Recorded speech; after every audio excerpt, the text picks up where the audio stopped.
Lockdown बहुत सारे जगहों पे वापस से लग गया है और केसेस भी बढ़ रहे हैं। अगर हम अहमदाबाद की बात करें तो अब इन सारे सिचुएशन में हमें क्या करना चाहिए?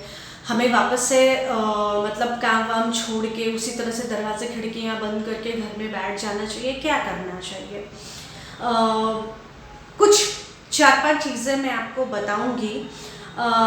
सबसे पहली चीज़ तो ये है कि जो ये सारा माहौल हो रहा है, जिस तरह से मतलब सब चीज़ों को बंद किया जा रहा है, उससे वापस से लोगों के जहन में, दिल में, दिमाग में वो डर, वो पैनिक जो आज से 8 महीने पहले जिस तरह से शुरुआत हुई थी, वो वापस से लोगों के दिमाग में जा रही है। तो सबसे पहली बात ये मैं कहना चाहती हूँ कि पैनिक होने की, डरने की कोई ज़रूरत नहीं है। ये सेकेंड वेव, ये सारी चीज़ें जो भी प्रेडिक्ट करता है, सबसे पहली बात कि ये जो प्रेडिक्ट कर रहा है इतने टाइम से, वो मतलब वो ना ही एक डॉक्टर है और वो एक माइक्रोसॉफ्ट कंपनी का लीडर है और वो ये प्रेडिक्ट कैसे कर रहा है। और मेरे को ये समझ में नहीं आता कि ये किस तरह का ये एपिडेमिक है कि मतलब 90% लोग एसिम्टोमेटिक या माइल्ड सिम्टम्स उनको होते हैं। खैर जो भी, वो डिस्कशन जाने दीजिए, वो तो अलग ही चीज़ है। मैंने इसके पहले बहुत सारे वीडियोस बनाए हैं, बहुत सारे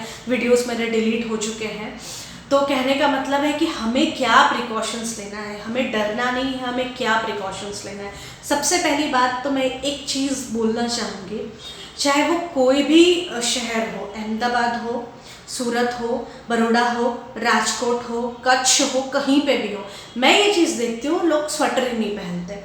मतलब अगर टेम्परेचर 19 डिग्री, 20 डिग्री, 21, 22 डिग्री है तो भी लोगों को एक दिमाग में ये बैठ गया कि गुजरात में तो भाई ठंडी पड़ती ही नहीं है। जबकि ये सिनेरियो चेंज हो चुका है। अब गुजरात वो गुजरात नहीं रहा जहाँ पे बारिश नहीं होती थी, ठीक है। अब गुजरात में पूरे 3-4 महीने भरपूर बारिश होती है, पानी घरों में आता है और पूरा भरा हुआ रहता है नाला। कहने का मतलब कि ये जो चेंज हुआ है ना टेम्परेचर, उसकी वजह से हमारा जो पूरा इन्वायरमेंट है, हमारा जो पूरा इकोसिस्टम है, उसमें काफ़ी बदलाव आया है। ऐसा नहीं है कि ठंडक नहीं है, ठंडी हमें लगती है।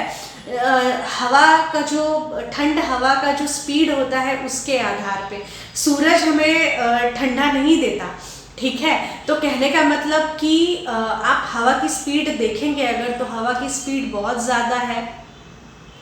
और अगर आप इतने ही टेम्परेचर पे अगर आप शिमला या दूसरी और जगह पे जाएंगे तो वहाँ पे आप स्पेशल स्वेटर पहन के जाते हैं कि नहीं भाई हम तो कुल्लू मनाली शिमला जा रहे हैं, वहाँ पे ठंड पड़ेगी, जबकि टेम्परेचर दोनों का सेम है। तो सबसे बड़ा निवेदन है आप लोगों से कि प्लीज़ स्वेटर पहनिए। सबसे बड़ी प्रॉब्लम यही हो रही है कि हम लोग सुबह सुबह रात को बिना स्वेटर के निकलते हैं और ये जो ठंडी हवा हमको लगती है, वो ठंडी हवा, वो ठंडक हमारे फेफड़ों में, हमारे गले में, हमारे जॉइंट्स में वो जकड़ जाता है हमको। बैक की अभी आप देखो, कमर दर्द सबको शुरू हो गया है, घुटने का दर्द सबको शुरू हो गया है, साइनस सबको शुरू हो गया है, सर्दी खांसी बच्चों को शुरू हो गया है क्योंकि बच्चे भी स्वेटर नहीं पहनते। अगर हम पेरेंट्स को बोलते हैं तो पेरेंट्स ये बोलते हैं कि हम तो स्वेटर पहनना चाहते हैं, बच्चा नहीं पहनना चाहता। ये कोई एक्सक्यूज़ नहीं है। बच्चा ही इज़ नॉट एडल्ट, उसको समझदारी नहीं है, उसको हमको समझाना पड़ेगा कि हाँ भाई अभी ठंडी का दिन है, अभी स्वेटर पहनना है, मुझे पहनना है, टोपी पहनना है, ठंडी हवा लगेगी तो उसका इफेक्ट फिर हमको आने वाला है, फिर सर्दी खांसी होने ही वाली है। और अभी तो एक ट्रेंड है कि आपको सर्दी खांसी हो, आपको भले थ्रोट इन्फेक्शन हो, आपको बुखार हो, आपको जो भी हो, वो एक ही कैटेगरी में जाने वाला है। तो प्लीज़ हमको अपने बच्चों को सेव करके रखना है, बच्चों को इसमें मत जाने दो प्लीज़। उनको ये शॉक, ये पैनिक में मत डालो। इतनी सी बात है कि भाई अभी 2 दिन गर्मी रहती है, फिर तीसरे चौथे दिन एकदम से ठंडी हवा बहने लगती है। तो ये जो टेम्परेचर वेरिएशन है, इसका असर बच्चों को बहुत ज़्यादा होता है। अगर हम स्वेटर, टोपी, मोजे पहना करके रखेंगे बच्चों को, तो बच्चे ये सारे प्रॉब्लम में से निकल जाएंगे। एक सिंपल सी चीज़ है, स्वेटर पहन करके घर से बाहर निकलना, अगर घर में भी है तो ये सब पहन करके रहना है। तो सबसे पहली चीज़ स्वेटर पहनना है। दूसरी चीज़ सरसों का तेल। ठंडी का दिन मतलब आपको सरसों का तेल यूज़ करना है। सरसों का तेल का मालिश, ठीक है। आयुर्वेद में अगर आप देखेंगे ना तो मालिश का बहुत बड़ा महत्व है, और वो भी सरसों के तेल का मालिश, तिल के तेल का मालिश का बहुत बड़ा महत्व होता है। तिल का तेल किसी किसी को सूट होता है, किसी को नहीं होता है, बहुत ज़्यादा गर्म पड़ता है, इसीलिए मैं सरसों का तेल बोलती हूँ, क्योंकि सरसों का तेल सारे स्किन टाइप, सारे लोगों को ठीक है सूट करता है। नहाने के पहले पूरे शरीर पे, नाक के अंदर, ठीक है, नाक के अंदर हमको डालना है सरसों का तेल। हमको हमारे अम्बिलिकस में थोड़ा सा सरसों का तेल डालना है। पैर के तलवों में, सोल में हमको अच्छे से मालिश करना है।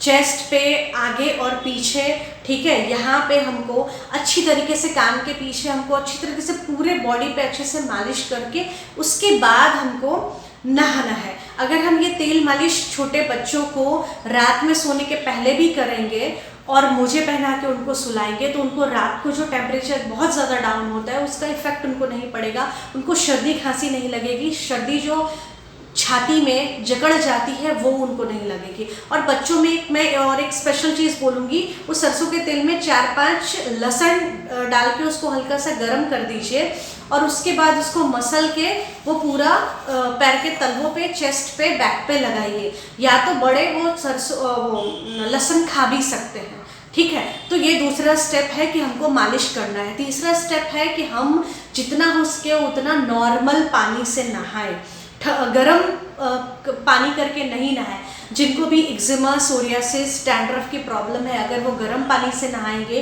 तो उनकी स्किन बहुत ज़्यादा शुष्क, ड्राई हो जाएगी, एक्जिमा, सोरियासिस और ज़्यादा बढ़ जाएगा, डैंड्रफ की प्रॉब्लम और ज़्यादा बढ़ जाएगी, स्किन बहुत ज़्यादा ड्राई हो जाएगी। तो नॉर्मल जो पानी हमारा है उसको हमको नहाने के 2 घंटे पहले नल चला के छोड़ देना है और डायरेक्ट अगर हमारे बालकनी में, बरामदे में सूर्य की रोशनी आ रही है तो वो सूर्य की रोशनी में रख देना है।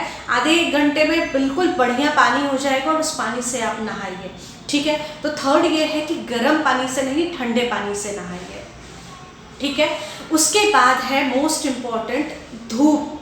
हमको गर्मियों के दिन में धूप हमारी चमड़ी को जलाती है, पर ठंडी के दिन में अगर हम धूप लेंगे तो धूप इतना बड़ा डिसइंफेक्टेंट है, धूप इतना बड़ा स्टरीलाइज़र है। आप मेरे को एक चीज़ बताइए कि आपको मैं बोलती हूँ कि कोई भी बरसात का टाइम हो या ठंडी का टाइम हो, अपने दरवाजे, खिड़कियाँ, पर्दे सब लगा दो रूम के अंदर और कंटिन्यूस 4 दिन तक कपड़ों को धूप में मत डालो। उस पूरे जो रूम, बंद रूम है जिसमें धूप की बिल्कुल भी रोशनी नहीं आ रही है, सब खिड़की विड़की में सब में पर्दे लगे हुए और उसमें आप अपने कपड़े को सुखाओ।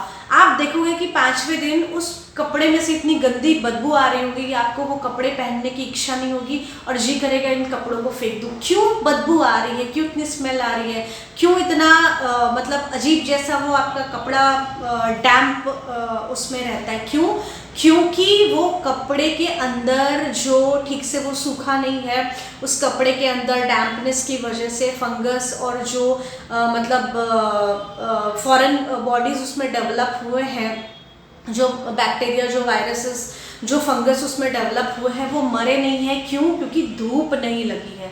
तो सोचिए धूप कितना इम्पॉर्टेंट है। वो हमारे कपड़ों को सुखाता है, वो हमारे कपड़ों को सैनिटाइज करता है।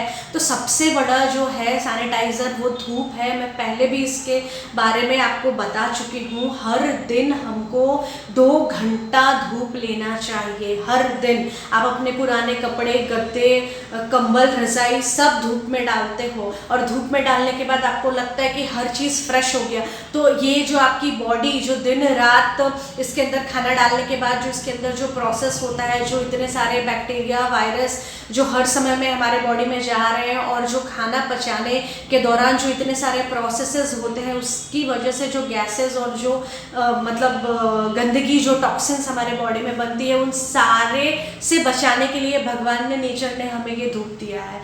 तो धूप का मतलब हमको धूप लगाना है हमारे बॉडी के अंदर। और उसके बाद है फ्रूट्स, सीजनल फ्रूट्स और सलाद, मेथी, पालक, गाजर, मूली, ठीक है, ये अमरूद, जितने भी सीजनल सब्जियां, अभी तो इतनी बढ़िया बढ़िया वो पत्ते वाला प्याज, पत्ते वाला लहसुन, इतनी बढ़िया बढ़िया सब्जियां अभी मिलती है। तो आप सब्जियां भर भर के खाओ, ठीक है। फ्रूट्स अभी भर भर के खाओ क्योंकि यही सीज़न है खाने का।